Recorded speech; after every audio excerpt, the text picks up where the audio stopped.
Hi everyone, welcome back to Alice and the Giant Bookshelf. Today I'm going to be taking you with me to yet another bookshop, but it is England's biggest second-hand bookshop.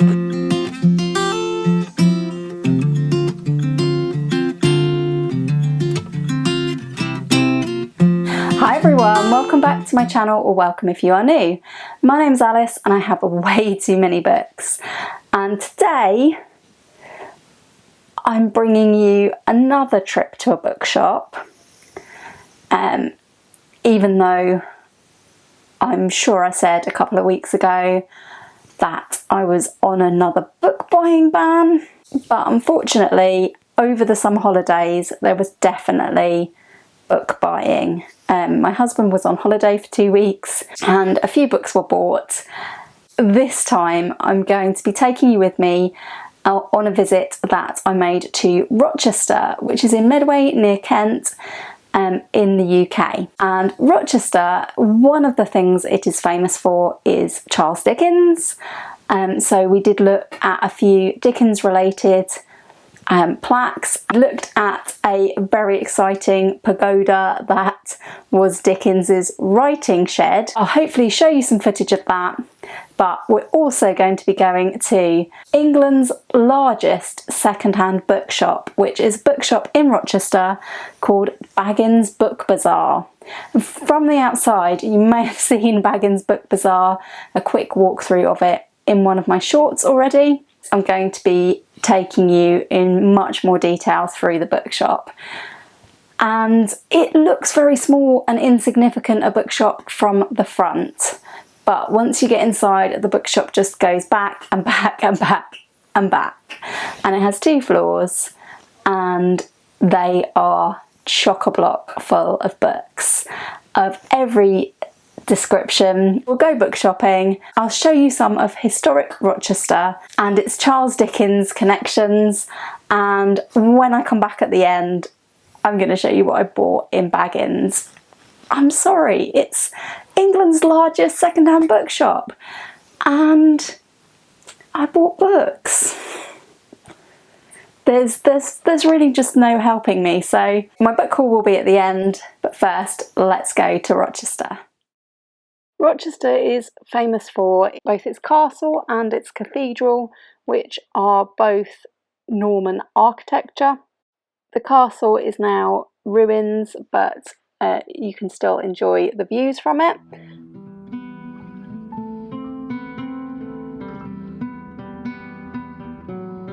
Rochester's most famous resident, author Charles Dickens, grew up here and also later in life moved to Gad's Hill Place near Rochester.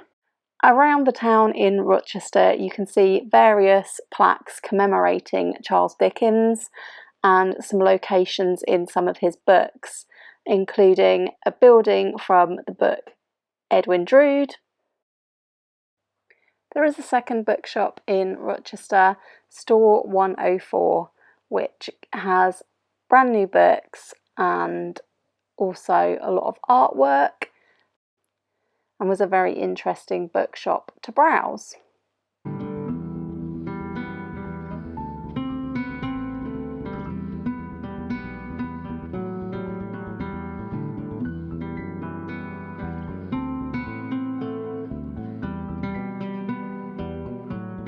Eastgate House in Rochester is another setting for Dickens. This featured in The Mystery of Edwin Drood as well. And behind this house you will find a lovely garden with a well pump that was bought from Dickens' house and placed here. And also here is the chalet, Dickens' writing chalet. This chalet was given to Dickens as a gift and stood in the grounds of his home at Gad's Hill. Dickens is thought to have written many of his most famous novels in this chalet.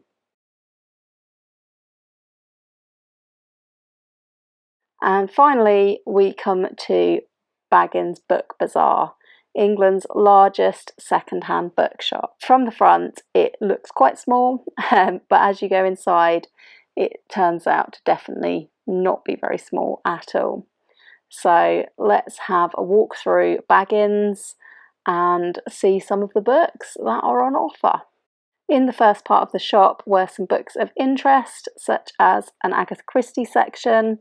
There were also some very beautiful Persephone editions and some classics. And then as you move through the rest of the shop, it is organised by theme, and there's plenty to see in this very large bookshop. Luckily, it is very well organised.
As we go through into the back of the shop, first there is a lot of non-fiction, all divided up into different themes, and as you reach the back of the shop there is the fiction section.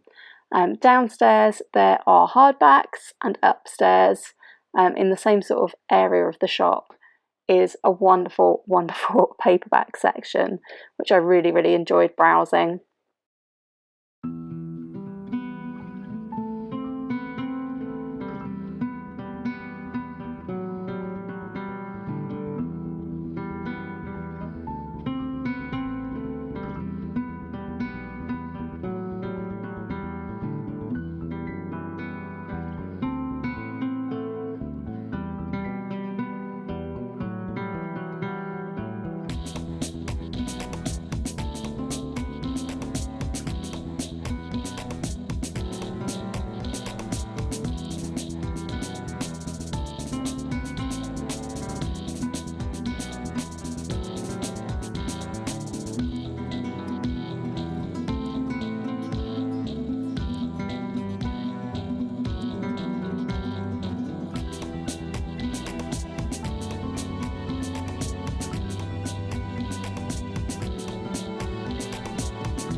So that was Historic Rochester, and that was the marvel that is Baggins Book Bazaar. And I did buy a few books in Baggins Book Bazaar. I thought, well, it would be rude not to buy at least one book. It's a second-hand bookshop, and it's the largest second-hand bookshop. I thought to myself, as we are in Dickens country, I will buy a Charles Dickens book. And I did find a Dickens book that I wanted to buy, and it looked practically brand new, so I could not resist. But first, let me show you the older books that I bought. And these were all upstairs in the paperback section, and one of these is not for me, it's not going on the TBR, but I thought I'd show you because I did buy it there and I'm going to be sending it to my dad. This is Tarantula, a novel by Bob Dylan, apparently the first and only book Bob Dylan wrote. I don't know if that remains the case. This is a novel published in the 70s, And it says on the back that Bob Dylan wrote Tarantula in 1966, but was then injured in a motorcycle accident and decided against publishing the book. So then it was finally published in the 70s.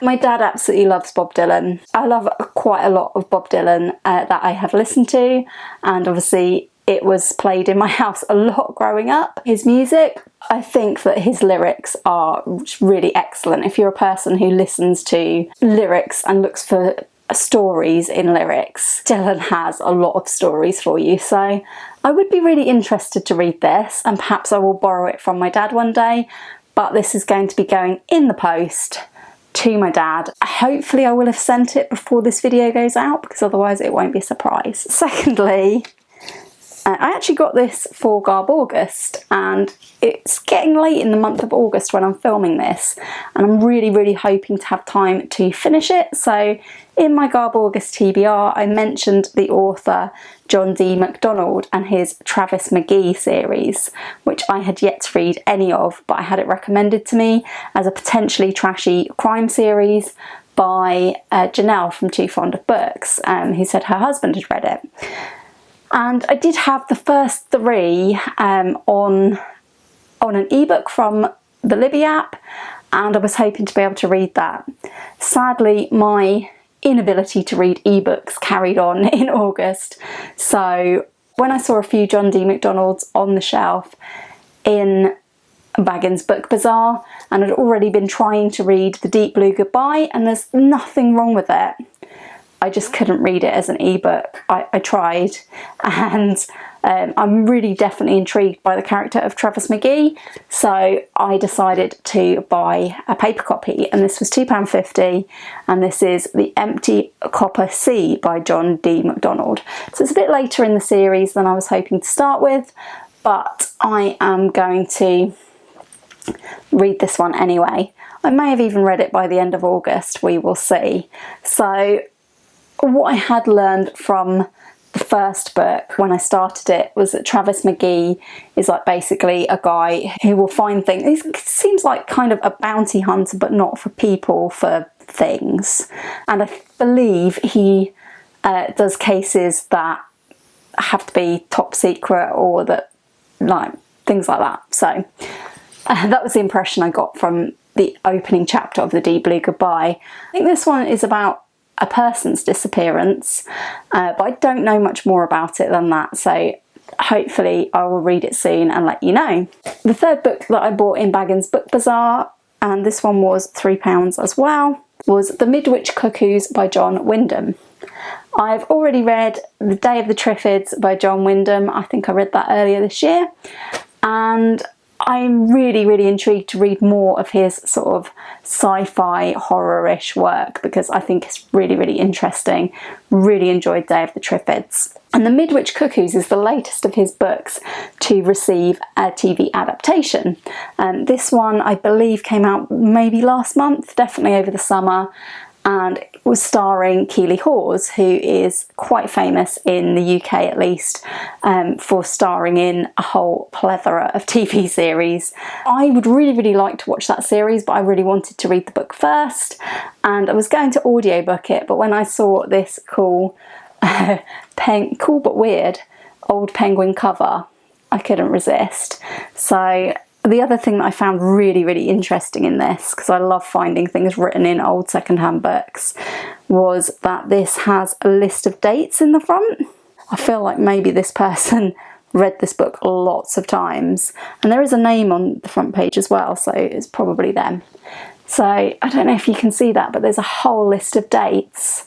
So this book was first published in the 1950s, and the TV series trailer looks really weird. Cuckoos lay eggs in other birds' nests. The clutch that was fathered on the quiet little village of Midwich one night in September proved to possess a monstrous will of its own.